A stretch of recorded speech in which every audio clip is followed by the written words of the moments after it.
Day 2 in the Bahamas. Time for Blazer Bullet Points. It's Ohio and UAB's Blazers in the Bahamas Bowl on Friday here in Nassau in the Bahamas. He's Rob Cornelius. I'm Russ Eisenstein. We're taping this in my hotel room, and what a beautiful view behind us. Yep, Paradise Island, beautiful place. We can't leave, but we shouldn't. It's beautiful. Stay here.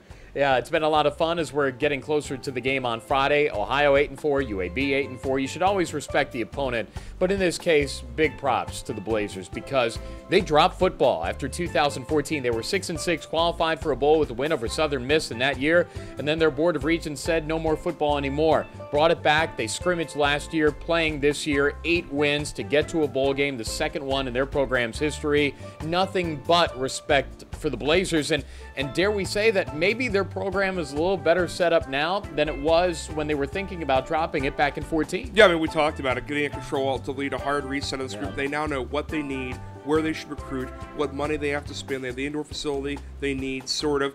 And again, the way they rebuilt this team is a lot like the way Ohio rebuilt the team when Frank Solich first took this group to Mobile.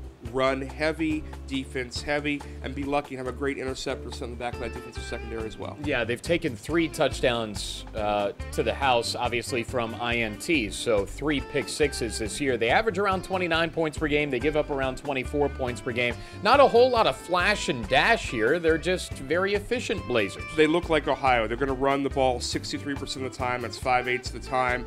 They're going to try and run down some clock. They do fumble a good bit, -10 on the fumble stat. But big picture, they're going to remind you a lot of Ohio without the passing game. This is a team that only throws for about 170 a game, rushes for around 200. If Ohio can stop the run, good things can happen on Friday. Yeah, they are good running the ball. They are good defending the pass. Bill Clark is their head coach. He's Conference USA's Coach of the Year, and he stayed through the shutdown, which is really something, again, to respect. National Coach of the Year in some circles, too, and yes, a great deal of respect for what he's done. Yep, area man was under contract, stuck with it, and what, about 15 guys stuck around, and they've added a whole bunch more, and this is, again, transfer heavy. You often worry about chemistry and other weirdness, but these guys have figured it out, at least for these 12 weeks. Spencer Brown is their running back. He's had 6 100-yard games this year. He had 200 yards rushing in their win over Southern Miss. He is Conference USA's Freshman of the Year. Yep, big yards per carry, doesn't get caught for a lot of losses. He's run for that big number and only has 13 yards of lost yardage on the season after all those carries. Bunch of touchdowns in the season as well, 10 of those.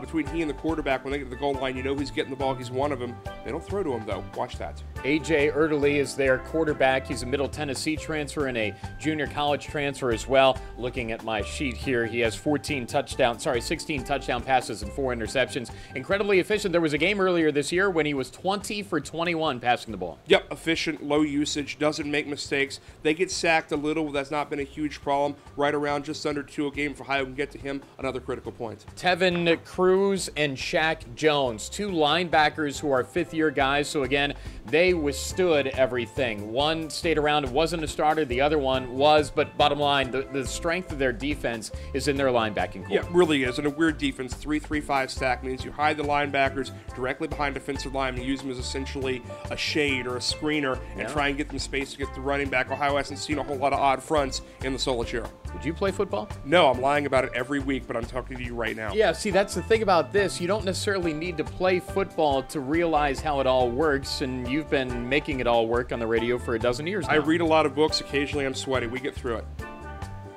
That's nice. All the workouts, all the practice. Oh, sure, clearly. No, I told AJ at the hall last night, you're an inspiration to all of us 5'9" people in America. Ohio and UAB, that's broad strokes and bullet points on the UAB Blazers. Coming up in the Bahamas Bowl on Friday. We're on the air at 11:30 for a kick at 12:30 as Ohio will play in the 4th installment of this game. The toppers of Western Kentucky won it. Year 2 was Western Michigan. Last year was Old Dominion, and hopefully the Cats are able to get it done on the first bowl victory since 2012. All right, well, Ohio and the Cats trying to get it done for the first time since 2012 in a bowl. Enjoy the rest of your trip, Rob. Yep, good week so far, guys. Back at practice today. They're going to work hard. For Quentin and the entire Bobcat TV crew, I'm Russ Eisenstein. Get out of my hotel room. Time for you to go. From the Bahamas, this is Bobcat TV.